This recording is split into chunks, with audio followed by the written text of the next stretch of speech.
Чем больше доля малого и среднего бизнеса в нашей экономике, тем более устойчивым будет наше развитие. У нас действует сейчас более 800 тысяч субъектов малого и среднего бизнеса. В них работает 2,4 миллиона казахстанцев. Объем продукции этого сектора за 4 года вырос в 1,6 раза, составляет более 8,3 миллиарда тенге.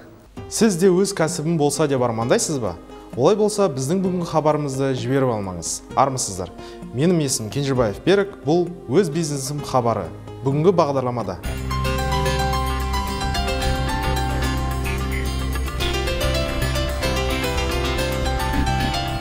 Любой предприниматель должен очень хорошо разбираться в том, чем он занимается. Он сам должен быть профессионалом.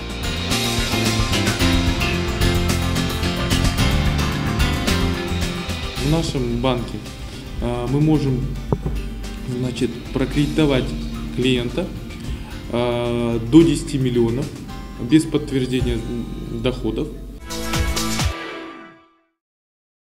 Қандай іс бастағанымыз жөн?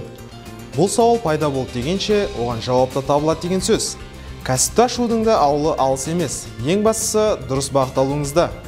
Бұл тұста біздің хабарымыз өзіңізге кеңес беруден талмайды. Бүгін біз тігін кәсібі жайында айтпақпыз.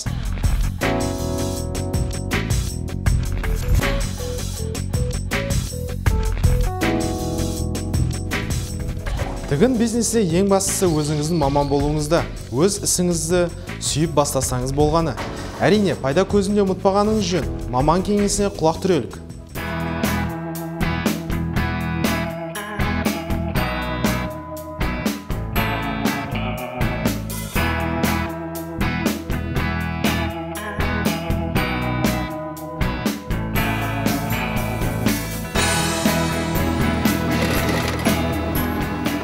Той көйлектерінің салонын ашу. Соңғы уақытта бұл кәсіпте бәсекелестік едәуір артқан.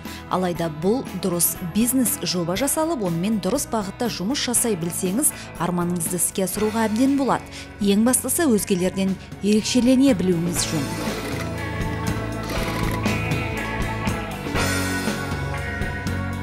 Лет 6 назад, тогда, когда на них как раз-таки появился спрос. Мен бұл кәсіпті осыдан 6 жыл алдын аштым. Ол уақытта ұлттық киімге деген сұраныс енді ғана басталып келе жатқан еді. Қалыңдықтар ұлттық нақышта тігілген той көйлегін таңдап жатты. Өзімнің де жаным осы киімдерге жақын. Ұлттық көйлектер қандай керемет, түрлі оюларға бай десеңізші. Оның үстіне той көйлегі болған соң көз ала алмайтындай әдемі. Содан болар бұл көйлектерге деген сұраныс жыл өткен сайын артып келеді. Бүгінде Ақтау, Ақтөбе, Астанадан тапсырыстар келіп түсуде. Енді солтүстік пен батыста осы біздің көйлектерді сатып алып жатыр. Ол жақта да өз бөлімшелерімізді ашып жатырмыз. Весь год практически мы с ними очень плотно сотрудничали. И сейчас в этом году уже решили открыть филиал Атамекен в Астане, где выставлены все наши работы. Сұраныс, оның көп болғаны дұрыс. Өтпеген күнде алған бағытыңыз дұрыс емес деуге де болады.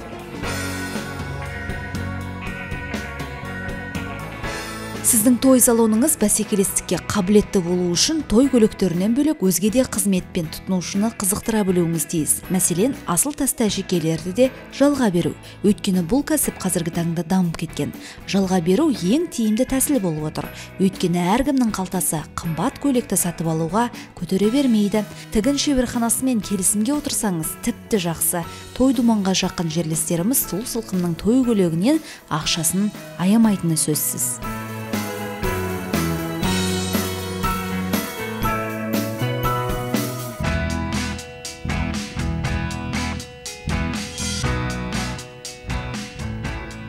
Я одевала национальное платье на қыз ұзату. Той болардың алдында көйлек іздеп біраз әбігерге түскенім рас. Қыз ұзату тойына ұлттық көйлек киемін деп шештім. Бүгінде кез келген қалыңдықтың қалауы осы деп ойлаймын. Мен де ұлттық нақышта тігілген көйлек іздедім. Шымкентте көп емес екен. Ал өз көйлегімді тапқанда бір көргеннен ақ сатып аламын дедім. Бағасына да қарамай сатып алдым. Сонымен той салонының бизнес жобасын жасап көрсек. Бөлме, орта есеппен алғанда 30-60 шаршы метрді құрайтын бөлме қажет. Ал егер той көйлектеріне қосымша демалу, киім ауыстыру жері де қажет деп білсеңіз, бөлмеңіздің көлемі де арта түседі. Той салоныңыздың ғимараты адам көп шоғырланған жерде болуы тиіс. Мәселен, қала орталығында немесе үлкен сауда орындарының ішінде. Вот это вот национальная шапочка, бөрік называется. Бұл бөрік қазақтың сұлу сылқымдарының көркін аша түседі. Әрине, заман талабына сай етіп тігеміз, оюларында қолдан жасаймыз. Бұл жазғы бөрік деуге де болады. Ал мынадай кестеміз оған қосымша тігіледі. Решелия кестесі деп аталады. Оны алдымен мата бетіне оюлап, кейіннен қырқып аламыз. Үстіне маржан тастармен әшекейлейміз. Өте әдемі. Бұл бөрік мына көйлекке арнайы жасалынып отыр. Көйлекте де осындай оюлар бар. Бүгінде қолдан оюланған бұйымдар мен киімдер үлкен сұранысқа ие. Қазақ жерінде бұл той көйлегіне қажетті маталар мен тастарды сатып алу мүмкін болмай отыр. Сол себепті де Түркиядан алып келеміз. Бізде әр маман өз ісімен әлек. Бірі бөрік жасап жатса, өзгелері көйлекке ою тігіп жатады. Сол себепті де әр киім 2 күннің ішінде дайын болып қалады. Бұл той көйлегін кем дегенде $500 бағалаймыз. Қызметкерлер шағын салондарда көбіне бірнеше қызметті қожайынның өзі атқарады. Осылайша қаражаттан үнемделеді. Сатушы, есепші, тұтынушылармен жұмыс жасауға да мамандар қажет болады. Я сама очень много лет обучалась. Бастапқыда мен өзім көп оқыдым. Содан да болар тігіншілерінің жасап жатқанын мен өзім де жақсы істей білемін. Ал қызметшілерді жалдауға келгенде мұқият болу қажет. Бүгінде бұл істің нағыз маманын табу қиынырақ. Сол себепті де өзім оларды оқытам, үйретем. Ең бастысы олардың осы іске деген табиғаттан икемі болса болды. Бастауыш кәсіпкерге айтарым, ең алдымен өзіңіз шебер болуыңыз қажет. Ал тігіншілерге келсек, жас мамандарды алыңыз. Олар тез үйреніп кетеді.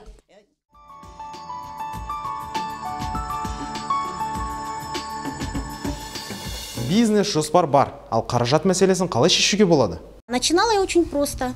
Без какого-либо первоначального капитала. Кәсіпті бастағанымда көп қаражат қажет етпедім. Несие алу қажет деп жатады ғой, бірақ мен өте қарапайым түрде бастадым. Ең алдымен қала базарларының бірінде сауда нүктесін аштым. Өзім үйреткен 2 тігіншім ғана болды. Бастапқыда әрине тапсырысқа келіп түскен әрбір киімді тіге бастадық.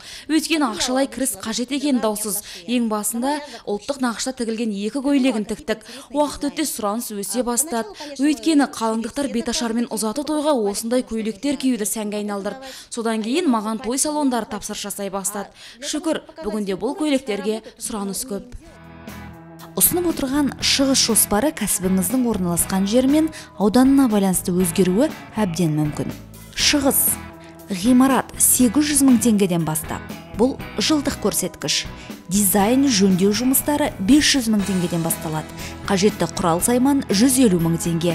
Қызметшілердің жалақысы 1.200 мың теңге. Жарнамалық акциялар 100 мың теңге. Қорытындылай келгенде 2.750 мың теңгеден аса қаражат қажет. Кіріс. Той көйлектері мен саймандарын сату немесе жалға беру 750 мың теңгеден аса. Бұл айлық көрсеткіш. Той өткізуге көрсетілген өзгеде қызмет 250 мың теңге. Бұл да айлық көрсеткіш. Қосымша кіріс 250 мың теңге. Қорытындылай келгенде 1.250 мың теңге кіріс кіріп отыр. Сараптамаға сенсек, той салоны 1,5 мен 2 жыл арасында өз-өзін ақтайды. Изначально я работала именно на расширение. Бастапқыда кәсіпті ұлғайтуға жұмыс жасадық. Бар ақшалай, кірісті суған жұмсадық. Кейде өзіме пайда түспейтін. 1 жылдай осы бағытта жұмыс жасадық қой. Өйткені бәсекелестікке қабілетті болуымыз тиіс. Оның үстіне сатып алушы келгенде көйлегіңізімде көп болған дұрыс. Кейіннен қала орталығына шығуды жөн санадым. Бүгінде арнайы дизайнерлік студияда ашық. Өйткені кейбір қалыңдықтар өз тапсырысы бойынша той көйлегін кигісі келеді. Бұл шешімім өте ұтымды болды. Біздің кейіпкеріміздің қаржыға келгенде жолы болды деуге де болады. Сізге де көмек ретінде мемлекеттік бірнеше бағдарлама жұмыс жасайды. На сегодняшний день в рамках программы ДКБ 2020 оказывается масштабная поддержка государства. Қазіргі таңда кәсіпкер 14% несие алуына мүмкіндік бар. Оның 7% мемлекет төлесе, қалған 7-ін кәсіпкер өзі төлейді. Несие 5 жылдан 10 жылға дейін беріледі. Ол кәсіпкердің қандай іске несие алып жатқанына байланысты. Жұмыспен қамту орталығына тұрғылықты мекен жайы бойынша тіркеліп, сол жұмыспен қамту орталығынан берілген жолдамасымен және өтімді кепіл заты бар екендігін растайтын құжаты көрсеткен жағдайда шағын несие беру ұйымдары арқылы жұмыспен қамту 20-20 бағдарламасы аясында 60 ай мерзімге жылына 7% үстемемен және тағы да сол сияқты займ берілуі мүмкін. Бизнес жүргізу тәжірибесі 6 айдан кем еместігін, яғни маусымдық бизнес жағдайында 12 айдан кем еместігін растайтын құжат және өтімді кепілдік мүлкін кепілге қою шартын көрсететін жағдайда екінші деңгейлі банктерден 84 ай мерзімге, яғни жылына 14% үстемемен займ берілуі мүмкін. Депозитке орналастырылған ақшаның сұратылған займ сомасының 36%-на тең мөлшерін кепілге қою шартын көрсеткен жағдайда стартап жобаларын жүзеге асыру үшін екінші деңгейлі банктерден займ берілуі мүмкін. Кәсіпкерлерге қызмет көрсету орталығы мына қызмет түрлерін тегін ұсынады. Ол салық бойынша кеңестер, заңнамалық кеңестер, оқыту, бизнестің жол картасы 2020 бағдарламасы аясында мемлекет тарапынан жасалатын қолдаулар, субсидия беру, пайыздық үстемемен, кепілзатқа кепілдік беру, инфрақұрылым жүргізу. Кәсібіңіз жандана берсін, бүгінге осы, сау болыңыздар.